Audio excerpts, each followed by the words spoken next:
రోజు రోజుకు కాలం ఘోరంగా మారిపోతుంది. బుడ్డ బుడ్డ పోరగాండ్లను మందలియ వర్షం అయితేనే లేదు ఫోన్. ఒక్క మాటకు 4 మాటలు అంటున్నారు. పొద్దంతా కొలిచిన జానేడు మూరెడు లేని పోరగాండ్లతో మాట్లాడదామంటే భయమే అవుతున్నది. తెలిసినోళ్ళతోనే జంకు బొంకు లేకుండా మాట్లాడుతున్నారు. తెలవని కాడికి పోతే నోరు మెదపరు అన్నట్టు కూడా ఉంటలేరు. పట్ట పట్ట మాట్లాడుతూనే ఉన్నారు. మరి ఈ బుడ్డోని మాటలింటే మాత్రం నోరు ఎల్లబెట్టకుంటుండలేరు. కాలం మారినందుకో లేకుంటే కాలుష్యం పెరుగుతున్నందుకో తెలియదు గాని పేలాలేగినట్టే ఎగుతున్నాయి బుడ్డ పోరగాళ్ళ మాటలు. ఏలు చూపితే కొండవాకుడు కాదు, ఏకంగా ఎవరెస్తునే ఎక్కేటట్టు హుషారు చూపిస్తున్నారు. అరే పాస్ట్ మరి గింత పాస్టా? జిల్లా కలెక్టరు, డిపార్ట్మెంట్ పెద్ద సార్లు, ఇటు పక్క కాకి బట్టలు వేసుకొనున్న పోలీసులు, ఇంత మంది ముంగట పెద్దోళ్ళకే నోరు తెరిచేతానికి ధైర్యం రాదు గాని ఈ బుడ్డోడు ఆఫీసర్ అనే ఆశ్చర్యంలో మునిగేటట్టు చేసిండు. మీరు కూడా ఒకసారి చూడురి.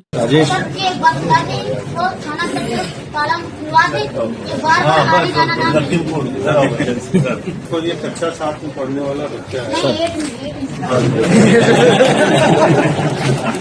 हाँ 8 में पढ़ने वाला बच्चा है और यहाँ अकेले आया है अपनी सोच से।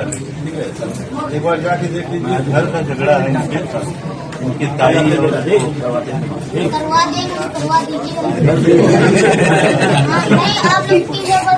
टोपी लगा ली बस खुलता नहीं कभी करवा देंगे। अरे तो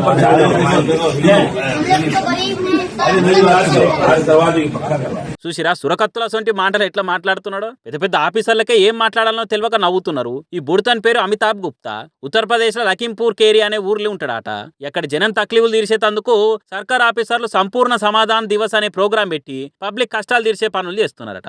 దానికి ఈ బుడ్డోడు పోయి ఆఫీసర్లకు చెమటలు పట్టించినంత పని చేసిండు. మా ఇంటికి మా చుట్టాలు తాళం వేసిరు, దాన్ని దీయించుర్రి. మా నాయనకు ఆరోగ్యం మంచి లేక మంచానికే అతుక్కపోయిండు. అమ్మ ఇళ్లలో పనిచేసి 3000 సంపాదిస్తుంది. ఆ పైసలు ఇల్లు గడిచేతానికే సరిపోతాయి. మా అక్క చదువులకు నా చదువులకు పైసలు తాళం వేసిన ఇంటిని కిరాయికిస్తే వచ్చే పైసలే ఆదరువు. కాబట్టి ఇంటికి తాళం బలగొట్టించి నాకు నా చదువులకు న్యాయం చేయరు అన్నట్టు కష్టాలు చెప్పుకున్నాడట. ఇక అవన్నీ కలెక్టర్ ఎంబటే పోలీసులకు ఆర్డర్ వేసిందట. అప్పుడే ఈ బుడ్డో లోపల చిచ్చర పిడుగు బయటకు వచ్చిండు. సార్ ఆర్డర్లు వేస్తే సరిపోదు, ఆ సమస్య ఏంటిదో చూడు అని చెప్తే సరిపోదు, పని చేస్తామని చెప్తే సరిపోదు, తొందరగా పని చేసి పెట్టురు సార్ అని పోరాటాలు చేసే లీడర్లు మాట్లాడినట్టే మాట్లాడిండు. దానికి ఆఫీసర్ నవ్వాపుకోలేక భల్లు నవ్విర్రు. ఇక ఇటుపక్కకున్న పోలీసులు ఏందో అంటే వాళ్ళని కూడా వేసుకున్నాడు.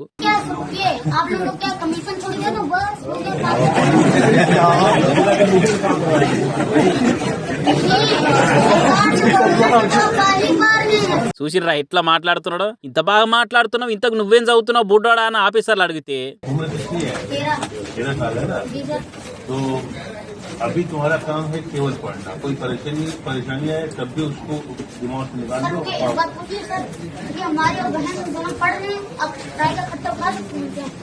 पढ़ाई तो फ्री है और आगे कॉपी किताब ये सब फ्री है। तो नहीं 9 के बाद दीदी का हमारे पढ़ रहे नहीं। हाँ 9 के बाद तुम्हारी मम्मी काम करती है ना, तो उससे होगा। 3000 में सर आजकल होता क्या? किताब क्या करें? ఇన్నరా ఉత్త 13 ఏళ్లే పిల్లగాడేనట. అంటే ఐపీఎల్ ఆటలు అడుగు పెట్టినప్పుడు వైభవ్ సూర్యవంశీ అనే పిల్లగానంత ఏజ్ని రప్పాడిస్తున్నాడు. చదివేది 8వ తరగతి ఆట. ఆఫీసర్లే సమాధానం చెప్పలేక సతమతం అయ్యారు చూడుర్రి. ఆఖరికి నీ సమస్య మొత్తం పరిష్కారం అయిన దాకా మా పోలీస్ ఆఫీసర్లు ఉంటారు పో అని కాగితం రాసిచ్చి పంపిండు బుడ్డోని. ఇక ఇప్పుడు ఈ వీడియో సోషల్ మీడియాలో జట్టిమానం స్పీడ్తోని గిర్ర తిరుగుతున్నది. వామ్మో వీడు మామూలోడు కాదు. బెండగింజంతా బెరుకు లేదు, ఆవగింజంతా అదురు లేదు. మీరు ఆఫీసర్లు అయితేంది, ఇంకొవలనైతే నాకేంది, మీరు మా కష్టాలు తీర్చేదానికి వచ్చిన వాళ్ళు, అసొంటప్పుడు నేనెందుకు భయపడాలన్నట్టు ఫుల్ కాన్ఫిడెన్స్ తోని ధైర్యంగా మాట్లాడిండు. వామ్మో ఆయనతో పెద్ద అయినాక వీడు ఖచ్చితంగా పెద్ద పొలిటికల్ లీడర్ అయితేటే కొడుతున్నది. ఇసొంటోళ్ళు ఒకప్పుడు 100కో 100కో ఒక్కరు ఉండేది, కానీ ఇప్పుడు ఊరికొక్క బుడతడు ఇసొంటోళ్ళు వెళ్తున్నారు. కాలం మారుడు అంటే గిదే కావచ్చు. మరి ఇంత ఫాస్ట్గా రోజులు మారితే ఎట్లనో ఏమో పోరి.